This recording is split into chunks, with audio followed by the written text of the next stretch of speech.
hello everyone आज घरते मोतीचूर लाड्डू बा बुंदियार लाड्डू बना हक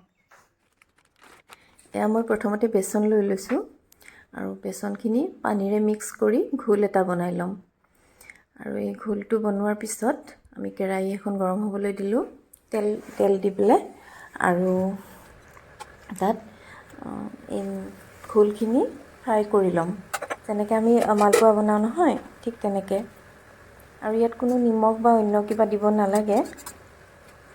আৰু এইখিনি হৈ যোৱাৰ পিছত অকণমান সময়ৰ কাৰণে ইয়াক ঠাণ্ডা হ'বলৈ এৰি দিম আৰু ঠাণ্ডা হোৱাৰ পিছত এটা মিক্সাৰ জাৰ লৈ তাত আমি সেইখিনি গ্ৰাইণ্ড কৰি ল'ম আৰু এই যে গুড়িখিনি বহুত বেছি মিহি হ'ব নালাগে অকণমান দৰদৰা হৈ থাকিলে হ'ল হৈ গৈছে আৰু এতিয়া এটা পাত্ৰত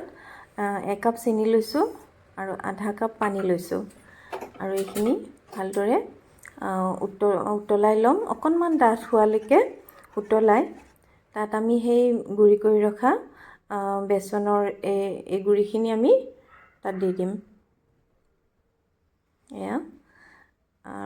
এতিয়া এইখিনি ভালদৰে লৰাই থাকিব অকণমান ডাঠ হোৱালৈকে ইয়াতে ফুড কালাৰ ইউজ কৰিব পাৰে আপোনালোকে কিন্তু মই নাই কৰা কাৰণ মোৰ তাত বৰ্তমান নাই ফুড কালাৰ আৰু হয়তো সেই কাৰণে কালাৰটো বহুত এটা ধুনিয়া হোৱা নাই কিন্তু মিঠাই কেইটা খাবলৈ বহুত ধুনিয়া হৈছে এয়া হৈ গ'ল আৰু ইয়াতে মই অকণমান আলমণ্ডৰ গুড়ি দি দিছিলোঁ যেহেতুকে মোৰ তাত বেলেগ একো নাছিলে বুন্দিয়া লাডুত দিব পৰা এয়া হৈ গৈছে ঠাণ্ডা হ'ব দিলোঁ অকণমান তাতে হাতেৰে চুব পাৰি আৰু তেনেকুৱাতে আমি এয়া লাডুকেইটা বনাই ললোঁ আৰু বহুত ধুনিয়া হৈছে সঁচাকৈ ঘৰতে এনেকৈ বনাই খাব পাৰি দোকানৰ পৰা কিনি অনা